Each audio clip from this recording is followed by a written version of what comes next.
ఆనియన్స్కున్న power పోయి కన్నీళ్ళు అయితే రావండి. అప్పుడు కొంతమంది అనుకున్నారు ఇది బిర్యానీ కాదు పులావ్ అని చెప్పేసి చాలామంది అయితే అన్నారు నాతోటి అండ్ కామెంట్ చేశారు.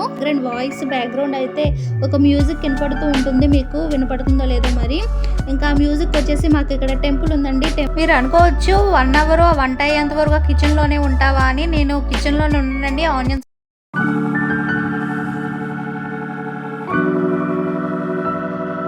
Hi everyone, I'm Sameera. ఆంధ్రాలో ఉన్నారు, బాగున్నారా? కామెంట్ చేయండి. నా ఛానల్ ఫస్ట్ టైం చూస్తుంటే ఇప్పుడు సబ్స్క్రైబ్ అయితే చేసుకోండి.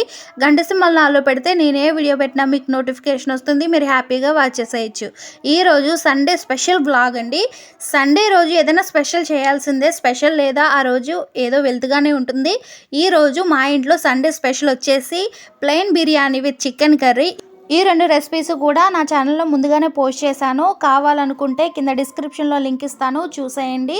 ఇంకా ఈరోజు సండే రోజుని ఈ 2 రెసిపీస్ ఒక 1 అవర్లో ఒక బర్నర్ మీద నేను ఎలా చేస్తాననేది చేసి చూపించబోతున్నాను. వీడియోని ఎక్కడ స్కిప్ చేయకుండా చూసేయండి. వ్లాగ్ అయితే స్టార్ట్ చేసేస్తాను. ఫస్ట్ అయితే ఆనియన్స్ కట్ చేద్దామని ప్లేటు, నైఫ్, గిన్నెతో వాటర్ అయితే తీసుకున్నాను ఆనియన్స్ వాష్ చేసుకోవడానికి. ఆనియన్స్ కట్ చేసేటప్పుడు సగం బద్ద కింద కట్ చేసి వాటర్లో వేసామంటే ఆనియన్స్కున్న పవర్ పోయి కన్నీళ్ళు అయితే రావండి. ఈ టిప్ అందరికీ తెలిసే ఉంటుంది, తెలియని వాళ్ళ గురించి అయితే చెప్తున్నాను అంతే. ఫస్ట్ బిర్యానీ రెసిపీ చేయడానికి ఆనియన్స్ కట్ చేస్తున్నాను. ఆనియన్స్, పచ్చిమిర్చి, టొమాటో అయితే కట్ చేసి ఒక ప్లేట్లో అయితే తీసేసుకుంటున్నాను అనమాట.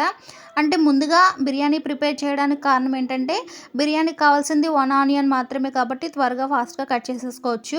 నెక్స్ట్ ఆనియన్స్ ఎక్కువగా ఉంటుంది కాబట్టి కర్రీస్కి ఇంకా టైం అంతా దీనికే సరిపోతుందని చెప్పేసి బిర్యానీ బాయిల్ అవుతుంటే ఉడుకుతుంటే మనకి ఈలోపు ఆనియన్స్ కట్ చేసుకోవచ్చు ఇంకా కర్రీకి వచ్చేసి అని చెప్పేసి ముందుగా బిర్యానీ ప్రిపేర్ చేస్తున్నాను.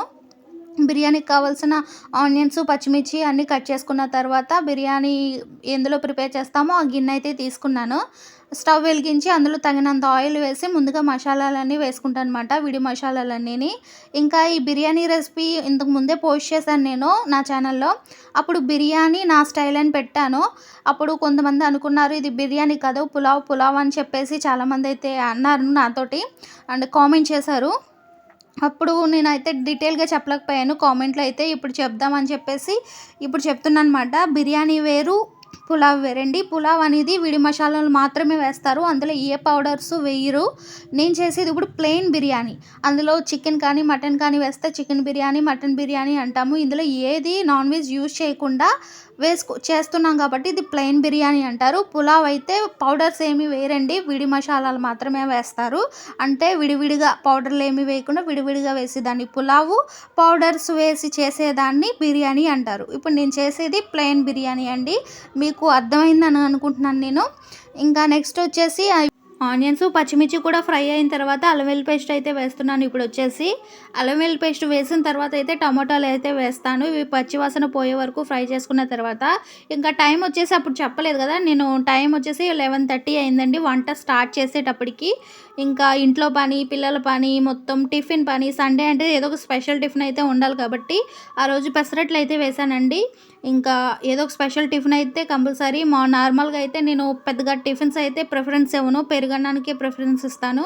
అండ్ మేమైతే టిఫిన్ తింటాం కానీ పిల్లలకైతే ఎక్కువగా పెరుగన్నమే పెట్టేస్తాను. ఎప్పుడైనా హెల్త్ బాగాలేదు అన్నప్పుడు తప్ప టిఫిన్ పెడతాను. ఎక్కువగా వాళ్ళు టిఫిన్ కూడా ఎక్కువ తినరు, ఇంకా టైం పట్టేస్తుంది, ఫాస్ట్గా బస్సు వచ్చే టైం అయిపోతుంది. ఇంకా వాళ్ళు టిఫిన్ తినకుండా వెళ్ళిపోతే మనకేం మనస్తృప్తి ఉండదు. అందుకే చెప్పేసి పెరుగన్నం అయితే ఫాస్ట్గా తినేస్తారని చెప్పేసి పెరుగన్నమే పెడతాను ఎక్కువగా వచ్చేసి. నెక్స్ట్ మనం వ్లాగ్కి వచ్చేస్తే కనుక ఇక్కడ ధనియా powder, home made biryani powder అయితే వేస్తున్నాను. ఇంట్లో బిర్యానీ పౌడర్ ఎక్కువ యూజ్ చేస్తాను, బయటది అప్పుడప్పుడు యూజ్ చేస్తాను తక్కువ. అండ్ ఇవన్నీ వేసిన తర్వాత లైట్గా ఫ్రై అయిన తర్వాత ఇప్పుడు పాలు అయితే వేస్తున్నాను. గ్లాసుడు పాలు, చిక్కటి పాలండి. పాలు వేసుకుంటే మనకి మసాలా ఒక్కొక్కసారి ఎక్కువైంది, స్పైసీగా ఉంది అన్న ఫీలింగ్ వస్తూ ఉంటుంది కదా, అటువంటిది ఏమి ఉండదండి. పాలు వేసుకోవడం వల్ల టేస్ట్ పెరుగుతుంది, మసాలా క్వాంటిటీ అనేది సమానంగా ఉంటుంది. ఒకసారి మీ ఇంట్లో కూడా ట్రై చేసి చూడండి.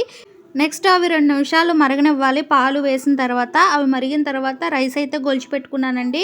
రైస్ వచ్చేసి కిలో రైస్ అయితే తీసుకున్నాను, ఆ గిన్నెతో కొలిచి పెట్టుకున్నాను. అదే గిన్నెతో 2 గిన్నెలు అయితే వాటర్ అయితే వేసుకుంటున్నాను. ఇంకా నార్మల్ రైసే, ఇంట్లో మేము వాడే రైస్ తోటే కాబట్టి 2 అయితే సరిపోతుంది. అండ్ బాస్మతి అయితే 1.5 అయితే వేసుకోవాలి. ఇంకా ప్రతి వీడియోలో నేను చెప్తున్నాను కదా. తర్వాత నిమ్మరసం అయితే వేసుకున్నాను. ఎసర్లో నిమ్మరసం వేసుకోవడం వల్ల రైస్ అనేది పొడిపొల్లాడుతూ ఉంటుంది. ఒకసారి ముద్దగా అయిపోతుంది కదా, అటువంటిది ఏమి ఉండదు. మెతుకు అంటుకోకుండా పొడి పొడిలాడుతూ ఉంటుంది. ఇదొక చిన్న టిప్ అండి. అండ్ వేసుకున్న తర్వాత తగినంత సాల్ట్ కూడా వేసుకోవాలి. వేసుకొని ఈలోపు మరుగుతుంటుంది. ఈలోపు రైస్ అయితే కడిగి పెట్టేసుకున్నాను పక్కన.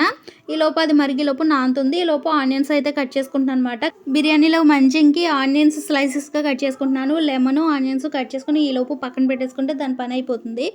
ఇంకా అది ఎసరు వచ్చేలోపు ఈ పని అయితే పూర్తి చేస్తున్నాను అనమాట. నా బ్యాక్గ్రౌండ్ అయితే ఒక మ్యూజిక్ వినపడుతూ ఉంటుంది. మీకు వినపడుతుందో లేదో మరి.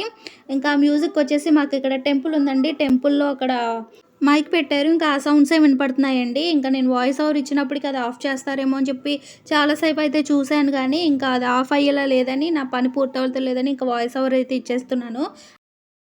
నేను ఆనియన్స్ కట్ చేసేలోపు ఎసరు వచ్చేసిందండి. ఇప్పుడు రైస్ వేసుకుంటున్నాను. రైస్ వేసుకున్న తర్వాత కొద్దిగా కొత్తిమీర కూడా యాడ్ చేసుకొని ఒకసారి తిప్పేసుకొని మూత పెట్టేసుకొని హై ఫ్లేమ్లో పెట్టేసుకోండి. తర్వాత చికెన్ని వాష్ చేసేసుకోవచ్చు ఇది మగ్గేలోపు. నేను చికెన్ వాష్ చేసుకొచ్చి లోపు బిర్యానీలో ఉన్న వాటర్ అంతా ఇంకిపోయాయండి. ఇప్పుడు పైనుంచి కిందకి ఒకసారి తిప్పేసుకుని నెమ్మదిగా కొత్తిమీర వేసుకుని ప్లేట్ మూత పెట్టేసి సిమ్లో పెట్టేసుకోండి. నెక్స్ట్ వచ్చేసి వీటికి అన్నిటికీ అయినా గిన్నెలు ఉంటాయి కదా, ఈ వంట చేసేటప్పుడు కొన్ని గిన్నెలు అవుతాయి కదా, అవి అయితే కడిగేసుకుంటున్నాను అనమాట. ఇప్పుడు వచ్చేసి సండే రోజు కదా, పిల్లలు ఏవో స్నాక్స్ తిని పాలు తాగి ఇంకా ఏవో ఒకటి గిన్నెలు చేస్తూనే ఉంటారు. తోమినట్టుగానే ఉండాలి ఆ రోజు వచ్చేసి. ఆ గిన్నెలన్నీ తోమేసుకున్న తర్వాత షింక్లో ఉన్న చెత్త ఏదన్నా ఉంటే అవన్నీ కూడా కవర్లోకి అయితే తీసేసుకుంటున్నాను. నెక్స్ట్ బిర్యానీ మగ్గడమే లేట్. ఇంకా 5 మినిట్స్ అయితే పడుతుంది. 5 మినిట్స్లో వీడియో ఎడిటింగ్ ఉంటే అది చేసుకుని వచ్చాను. ఇంకా బిర్యానీ అయితే రెడీ అయిపోయిందండి. ఇంకా నెక్స్ట్ చికెన్ కర్రీకి కావాల్సింది స్టవ్ వెలిగించి బాండీ పెట్టుకుని తగినంత ఆయిల్ వేసుకున్నాను. ఆయిల్ హీట్ అయ్యేలోపు బిర్యానీ అయితే పైనుంచి కిందకి ఒకసారి అయితే తిప్పుతున్నాను. ఈలోపు మా పిల్లలు అయితే వచ్చి స్నాక్స్ అడిగారు. వాళ్ళకి కావాల్సిన స్నాక్స్ ఫ్రిడ్జ్లో ఉన్నాయని చెప్పాను. తీసుకుని అయితే మళ్ళీ ఆడుకోవడానికి అయితే వెళ్ళిపోయారు. ఇంకా సండే వచ్చిందంటే వాళ్ళు ఫుల్గా ఆడుకుంటారు. నేను కూడా అంత రెస్ట్రిక్షన్స్ ఏం పెట్టను, ఆడొద్దని చెప్పేసి ఫుల్గా మార్నింగ్ టు ఈవినింగ్ వరకు కూడా వదిలేస్తాను. ఈవినింగ్ అయితే వాళ్ళకి మళ్ళీ స్టడీ టైం మాట. ఈలోపు వాళ్ళు ఫ్రీ బర్డ్స్ మాట. ఇంకా ఫ్రీగా వదిలేస్తాను. ఇంకా వాళ్ళకి దొరికేది ఆ సండే కాబట్టి ఆ సండే కూడా చదవమని ఇబ్బంది పెట్టడం ఎందుకని చెప్పేసి ఫ్రీగా వదిలేస్తాను వాళ్ళని. ఆనియన్స్ హై ఫ్లేమ్లో పెట్టే ఫ్రై చేసేస్తున్నాను. దగ్గరే ఉంటాను కాబట్టి ఇంకా హై ఫ్లేమ్లో పెడితే త్వరగా అయిపోతుందని చెప్పేసి ఇంకా అల్లం వెల్లుల్లి పేస్ట్ వేస్తున్నాను. ఆనియన్స్ ఫ్రై అయిన తర్వాత ఇప్పుడు ధనియా పౌడర్ అయితే వేసుకుంటున్నాను. ఆయిల్లో ధనియా పౌడర్ వేసి ఫ్రై చేసుకోవడం వల్ల టేస్ట్ బాగుంటుంది. కొంతమంది మసాలాలు వేసిన తర్వాత అయితే వేస్తారు, అంటే చికెన్ పీసెస్ వేసిన తర్వాత వేస్తారు. ఇలా కూడా ఒకసారి ట్రై చేయండి, బాగుంటుంది. అండ్ చికెన్ కూడా ముందుగా కడిగి పెట్టేసుకున్నాను కాబట్టి చికెన్ వేసేసుకుని మరో 5 నిమిషాల పాటు మగ్గనిస్తాను. పసుపు వేసి మగ్గిన తర్వాత అప్పుడు కారం వేసుకుంటాను అనమాట. అదైతే నేను స్పీడ్ మోడ్లో పెట్టడం వల్ల 2 బిట్లు అయితే కలిపేశాను. కారానికి నేను పసుపు వేయడానికి ఒక 5 మినిట్స్ అయితే టైం పట్టింది. ఇంకా అదంతా వేసిన తర్వాత మరో 5 నిమిషాలు అయితే మగ్గనిచ్చాను. మగ్గనిచ్చిన తర్వాత ఇప్పుడు వాటర్ వేసుకుంటున్నాను అనమాట. తక్కువే వాటర్ పడతాయి చికెన్లో, మటన్లో అయితే ఎక్కువ వాటర్ పడుతుంది కానీ. అండ్ వాటర్ వేసుకున్న తర్వాత మూత పెట్టడానికి ఒక మూత అయితే తీసాను, కానీ అది సరిపోవట్లేదు, సెట్ అవ్వట్లేదు, మునిగిపోతుందని చెప్పేసి మళ్ళీ ప్లేట్ వేసాను. మళ్ళీ కౌంటర్ టాప్ అక్కడ మనం అల్లం వెల్లుల్లి పేస్ట్ ఇవన్నీ పెట్టుకున్నాం కాబట్టి వేటు ప్లేస్లో వాటి పెట్టేసి కౌంటర్ టాప్ తుడిచేసుకుని మళ్ళీ గిన్నెలు అవుతాయి కదా, ఆ గిన్నెలన్నీ తోమేసుకుంటున్నాను అనమాట. మీరు అనుకోవచ్చు 1 అవర్ ఆ వంట అయ్యేంత వరకు కిచెన్లోనే ఉంటావా అని. నేను కిచెన్లోనే ఉన్నానండి. ఆనియన్స్ ఫ్రై అయ్యేలోపు ఎసరు వచ్చేలోపు ఈ టైము ఒక 2-3 మినిట్స్ 5 మినిట్స్ గ్యాప్ ఉంటుంది కదా, ఆ గ్యాప్లో మా పిల్లలు ఎక్కడున్నారు అని ఒక కన్ను అయితే బయట వేస్తాను. వాళ్ళని వదిలేసాను కదా అని చెప్పేసి మొత్తం వదిలేయను. వాళ్ళు ఏం చేస్తున్నారు, ఎక్కడికి వెళ్తున్నారు అనేది కూడా గమనించుకుంటూ ఉండాలి కదా. ఏమో ఎప్పుడు ఏ ప్రమాదం వస్తుందో తెలియదు కాబట్టి పిల్లలతో జాగ్రత్తగా ఉండాలి. ఈ వంట చేస్తేనే ఒక కన్ను అయితే మా పిల్లల మీద వేస్తూ ఉంటాను, వాళ్ళు ఏం చేస్తున్నారో ఏంటి అని చెప్పేసి. ఇంకా అది కూడా చేస్తూ ఇది చూపిస్తున్నాను. మీకు చూపించేది ఏంటంటే నేను 1 అవర్ పాటు వంటగదిలోనే ఉన్నట్టుగా కనపడుతుంది, కానీ మధ్యన బయటకు కూడా అడుగు వేస్తూ ఉంటానన్నమాట. ఇంకా చికెన్ కర్రీ అయితే రెడీ అయిపోయింది. లాస్ట్లో మసాలా అల్లం వెల్లుల్లి పేస్ట్ వేసి ఒక 5 నిమిషాలు మగ్గిచ్చేసానండి, ఉడికిపోయింది. ఈలోపు ఇంకా పిల్లలకైతే పెట్టేస్తున్నాను. ఫస్ట్ వచ్చేసి పిల్లలైతే ఇంకా కాళ్ళు చేతులు కడుక్కొని వచ్చేసారు, వాళ్ళకైతే తినిపించేస్తాను. వంట పూర్తవడానికి కరెక్ట్గా 1 గంట పట్టిందండి. ఈరోజు వ్లాగ్ ఇంతేనండి. మీకు ఎలా అనిపించిందో కామెంట్ చేయండి, నచ్చితే లైక్ ఇవ్వండి. Bye bye, thanks for watching.